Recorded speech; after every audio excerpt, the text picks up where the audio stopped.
Hi all, I'm Professor Tina Good, and this video will be discussing some thoughts on Othello. Now, truthfully, Othello is such a complex play that there's no way any one video could cover all of the interesting moments within the play and indeed all of the characters. But I will try to give some important notes on it to help you perhaps, hopefully, appreciate the play a little bit more. Okay, so let me go ahead and share my screen and we'll start talking about it a little bit. We'll try to keep this video short.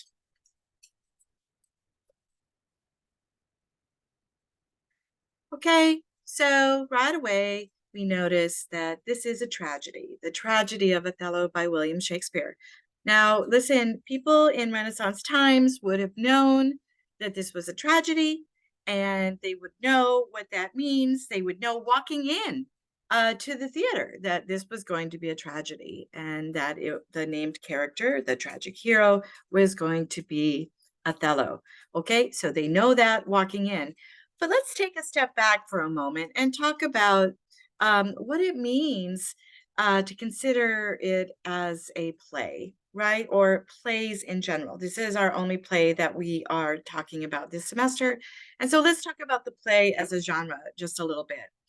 Okay, so in general, plays are supposed to have a limited setting. So if you were to go to a play, you're going to see, maybe one room, maybe two rooms, but you generally, for staging purposes, have a very limited setting, so that you don't have to keep changing the staging, right? So you have a very limited space, and in Othello, that's what we have here, right? We have the moment outside of Brabantio's window.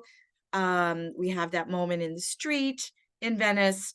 We have the trial, if you will, in Venice, and then everything else takes place in Cyprus.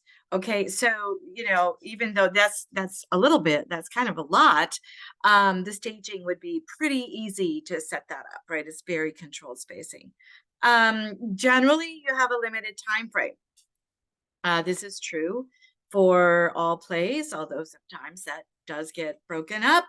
But generally, say like in Romeo and Juliet, that happens within 4 or 5 days. In this play, you do have a little bit longer space, but most of that takes place off of stage, right? So you have that moment in Venice that takes place within, a couple of hours. And then you have the war with the Turks that happens all off stage. So there is some time span in between when they leave Venice and they arrive at Cyprus, but we don't really see that. And then the time in Cyprus, that happens within very few days. Okay.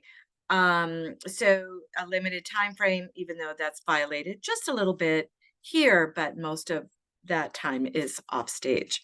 Usually in plays, you have a limited number of characters. You have a limited number of actors. Yes, you may have a chorus if you're looking at a musical, but generally you have, a limited amount of characters.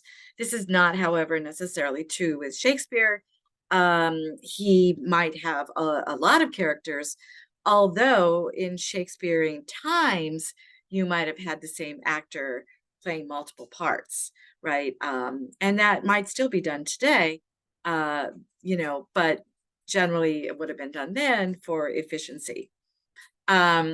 There in plays is very little narrative explanation, unless you have like a narrator. Sometimes you'll have that, but generally you have to, as an audience, discover what is happening, discover your plot, discover your characters through dialogue, through conversation with each other on stage. Now that's a little bit different with Shakespeare, because generally he may have a character monologuing to the audience or to somebody on stage, that is explaining sort of what's going on. You might have a play within a play. That happens generally because, listen, they did not have a sound system in Shakespeare's theaters. So they might have had to repeat things or summarize things just to make sure that the audience is following along and getting what's going on. In case they missed something, the sound went bad or something like that. In this case, in Othello's case, the person who is most often monologuing to the audience is Iago. And of course, Iago's not a trustworthy character. So even as audience members, we are getting our information from Iago, and we have to consider whether or not we can trust what he is telling us. Okay, so we have, if you will, an unreliable narrator to some degree, telling us what's happening, but we ourselves still have to follow the characters and see for ourselves what is happening with plot and with character development. Okay, so let's move on to this idea of tragedy. And again, what that means is that we have a tragic hero. The tragic hero must die. We know that Othello is going to die, and he's going to die on stage. The tragic hero is usually of a certain class, so that that when they are of this class, when they die, that it causes some sort of chaos within the society. And the tragic hero must have a tragic flaw, something that the tragic hero cannot control, and that tragic flaw helps lead to the tragic hero's death. Okay, so when we think about Othello, we know, like I said, that Othello is going to die. He's going to die on stage. We don't know how he's going to die. We don't know who else is going to die, but we know he's going to die, right? When they go in and they see the tragedy of Othello, they know Othello is going to die. That way, we know plot is really not that important in Shakespeare's plays, right? We know what's going to happen. We know the ending. So it's not really so important. We just want to know how we get to that death, right? So we're looking at, human interactions, character development, sort of this idea of what leads to that death. Um, Interestingly enough, when we think about Othello's class, yes, he is of a certain class, but unlike other tragic heroes that would have been written at the time, Othello is not born into his class. This is sort of unheard of, right? In British Renaissance, you were born into a class and you did not leave that class. That was just your class. But Othello, mostly because he is an outsider, he is able to work his way up, and because he is such a great strategist and such a great warrior, he becomes Venice's number one general that they need to help fight their battles. Okay, so even though he may not be necessarily thought of as Venetian, he is given a certain amount of respect because of the duty and services that he has given to Venice. Um, but that leads us into considering what is Othello's tragic flaw, right? We sort of have to get at that to begin to understand any of Shakespeare's plays, but especially this one. Okay, so we'll continue to talk about that, but let's think about, why does Othello marry Desdemona, right? So in this time, marriage was done, yeah, it was done for love, for sure. But it often was done for wealth, right? You would marry wealthy to get some kind of promotion in your status. Maybe you had the class, but you didn't have the wealth. That was always a problem at this time. And so you would marry somebody who would bring wealth into the social class that you were in.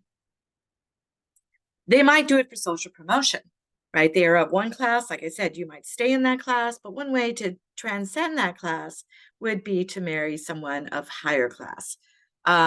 This was not often done by men. It was often done by women, right? But listen, sometimes it would happen. And in this case, we have to think about, what is Othello gaining, right, by marrying Desdemona, right? Is he gaining wealth? Maybe, but that doesn't work out because Brabantio disavows both of them.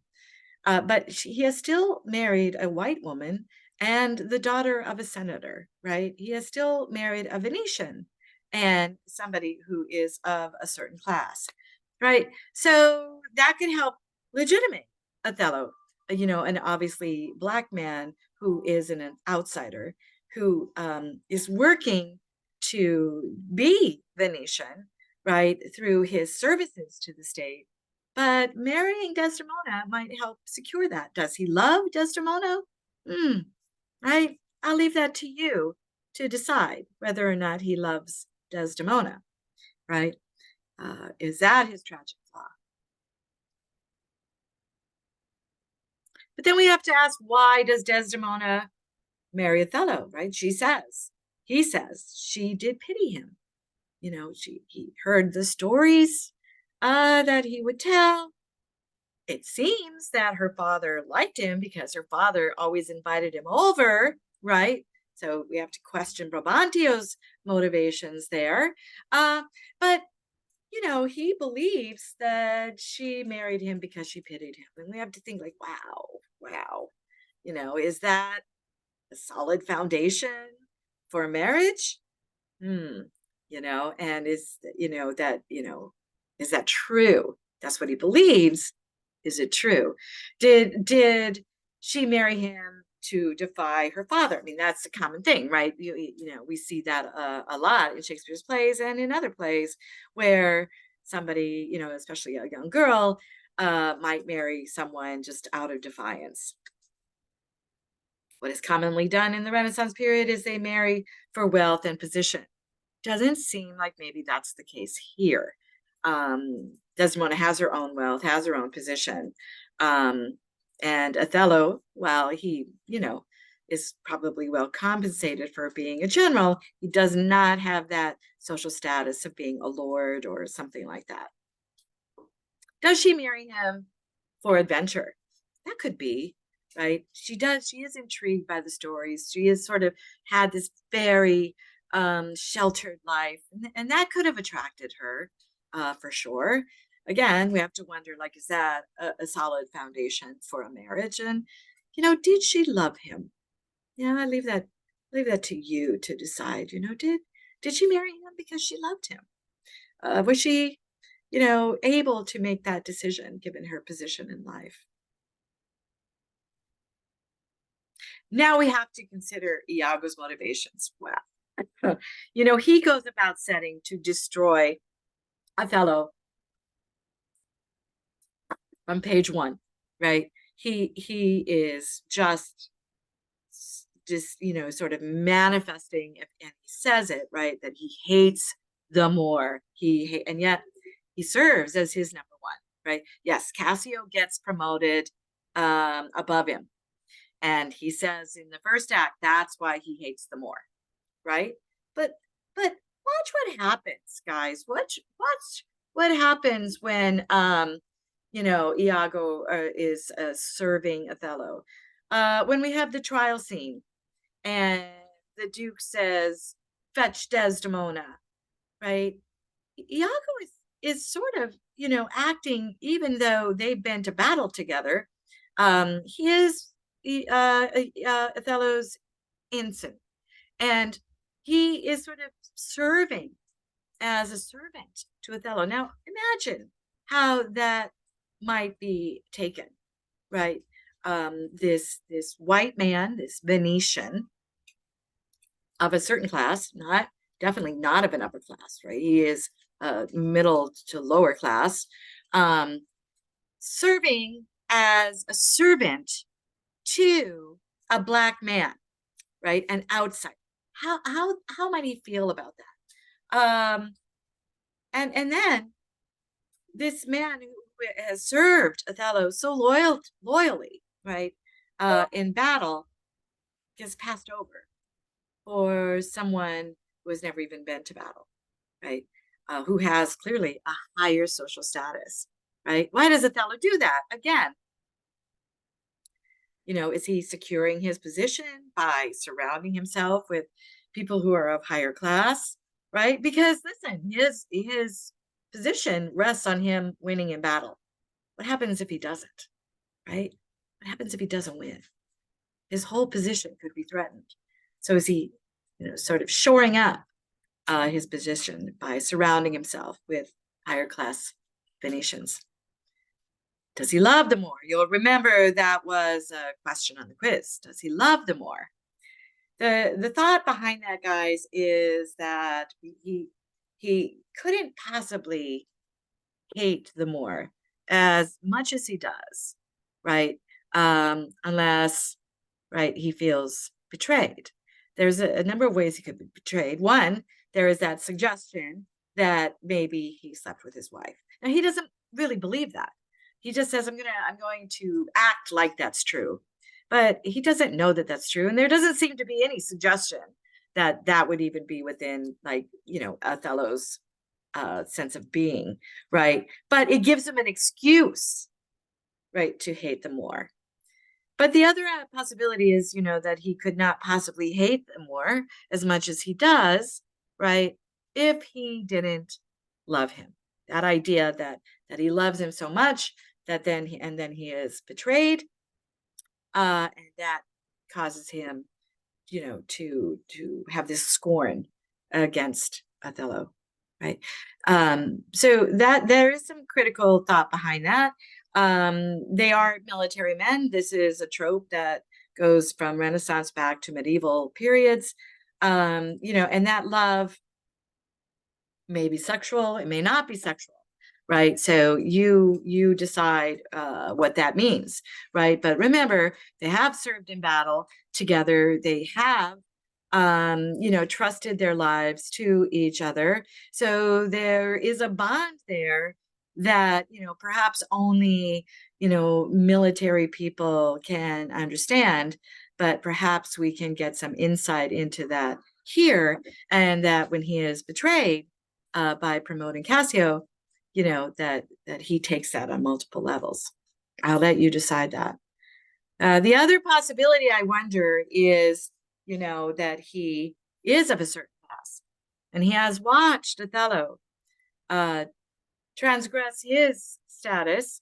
He is an outsider, and yet he has become beloved and high ranked within Venetian society. And it is possible that Iago sees that and believes that he too can transcend his class, right? And so through the use of Othello. And so he allows Othello to treat him like his servant. He assigns Othello and his wife Amelia to sort of babysit Desdemona while Othello goes to battle to fight the Turks. Right. So, how would you feel about that? Here, you've been this warrior fighting side by side with this black man, in order to, show your loyalty, be promoted, and you get assigned to babysit the wife. How would you take that?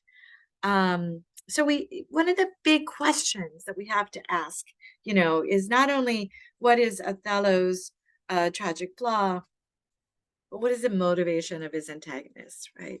And why on earth does Othello choose to believe Iago, right, over his wife Desdemona?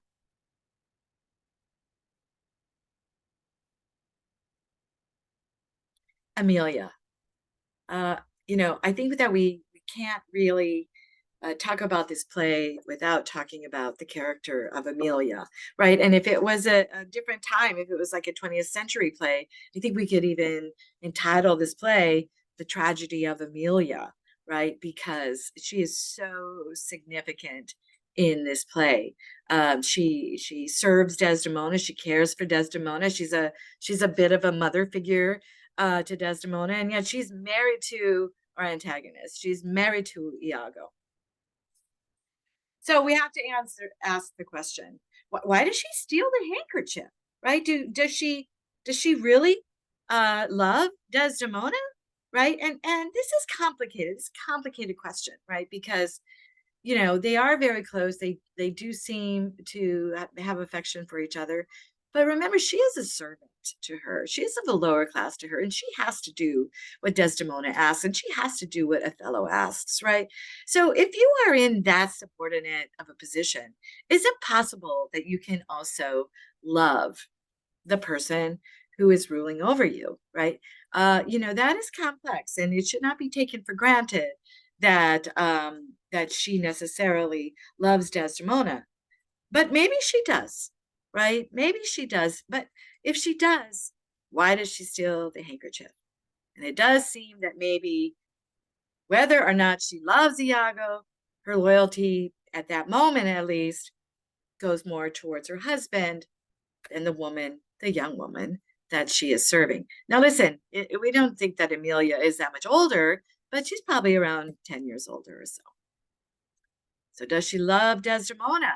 Hmm, right? It's a hard question, because if she did, even if she did steal the handkerchief, when she sees that Desdemona is getting in so much trouble over it, why doesn't she, come clean about that? Why doesn't she at least say, like, oh, I accidentally found it, I didn't realize, and somehow get Desdemona out of trouble? And she doesn't, right? She keeps that secret until the very end. We have to consider then, what is Amelia's role in the play, right? And she has some of the greatest powerful lines in the play. When she talks about the men, um, they are but stomachs and we are but food, and they eat us up until they belch us, right? Wow. Wow. That is really talking about, the role of women within this male dominated play, male dominated island. Remember, this is an island that is a military island, extremely male dominated. And so, the women are in vulnerable positions there. She also seems to have a great practicality about her, right? When Desdemona asks her, like, this naive question, is it possible? Is it possible that women would really cheat on their husbands? And Emilia is like, yeah, it happens, And Desdemona says, would you do it for all the world? And Emilia goes, yeah, for all the world. Yeah, I think I would. I think I should, right? Because if I did, I would make my husband a king, right? Such a small thing to do to make your husband a king, right? There's this extreme practicality to her, right? She has to survive. And Desdemona doesn't really know what that's like, right? Desdemona is our romantic, our naivete, right? And Amelia, not so much, right? There might have been a hope that she could have a deeper relationship with Iago by stealing the handkerchief. But that does not work out. And so we almost see this kind of bitter practicality with Amelia. And yet, by the end, when she discovers Desdemona's death, and she discovers, right, that it's about the handkerchief, she can't keep secrets anymore. She can't. She must expose her husband. And her husband's like, you be quiet. You be quiet. And she knows she's risking her death. She even says it, like, I might die today, but I have to tell the truth, right? More, she was faithful to you. I took the handkerchief and I but gave it to my husband. And it is at that moment where everything becomes clear, right? It is Amelia all the way through. Like, oh my God, Othello, you have so screwed up. And Amelia pays the price for that, right? Amelia pays the price. A couple of other things that we want to think about, is, why does Desdemona lie? Why does she lie to Othello, right? Why does she, tell him this lie? Because it is that lie that then makes it possible for Othello to think, that she could have lied to him for other reasons, right? And yet it does seem to be her, her position to try to manipulate her husband into taking Cassio back. That does seem to be her role. And she does seem to hope, maybe, that she'll find the handkerchief.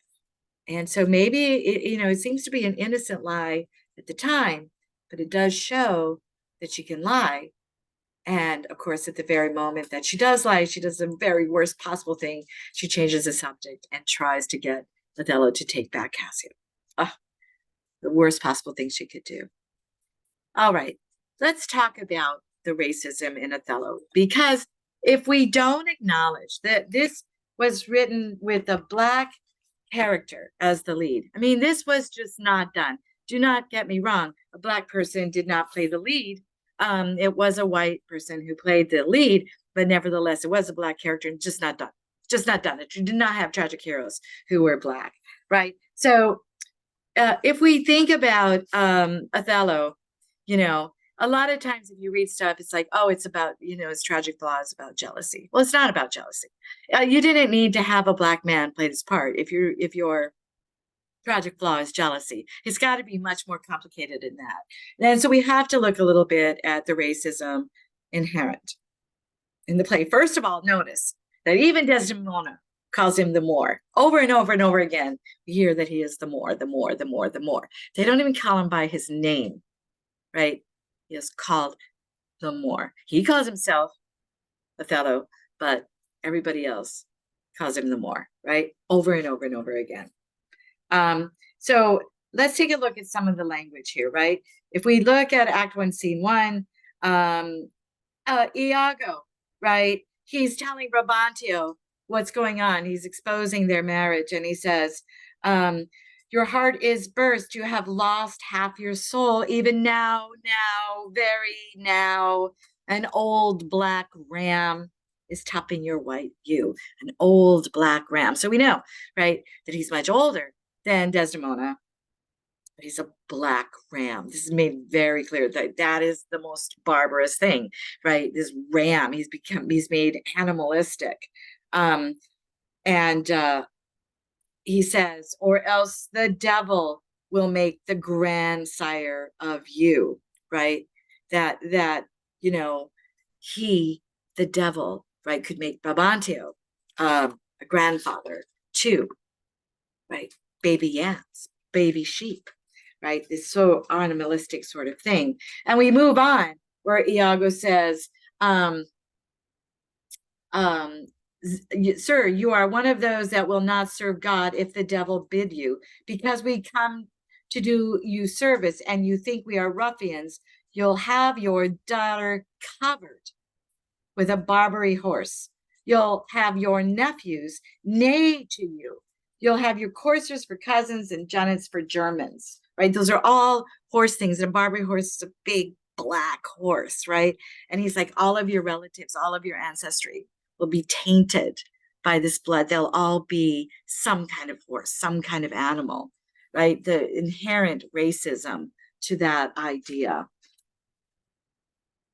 Okay, and then Brabantio, right? Brabantio, what does he accuse Othello of? He cannot accept that his daughter has fallen in love with this black man who she should abhor the sight of, right? And so he accuses him of witchcraft, right? This exotic, this idea of, coming from Africa and having these charms and somehow taking away Desdemona's wit by casting some kind of spell. It's very racist idea of her. And then we get the Duke after all of this. And the Duke, when he turns to, if you guys notice, when he turns to Othello and he speaks to Othello, all of a sudden, his iambic pentameter switches to prose, right? So he is speaking to Othello as a lower class person, right? And so even as he raises Othello up to fight for him, he's speaking to him as he is a lower class person. And then finally, he says to Brabantio about Othello, and noble Signor, if virtue no delighted beauty lack, your son-in-law is far more fair than black. The idea that, black is bad, but he's not so bad. He's more like us, right? He's more fair than black, right? The implied racism of that. But perhaps even more troubling, right, is that Othello in his monologue has also internalized this idea. And so that when he speaks of other people, of his own race, he speaks, he denigrates them, right? He talks about them as being cannibals, right? And as men whose heads do grow beneath their shoulders, right? He is actually, sort of denigrating his own people, and noticing how he has, transcended them because of his relationship with Venetians, right? So this internalized oppression leads to his insecurity, right?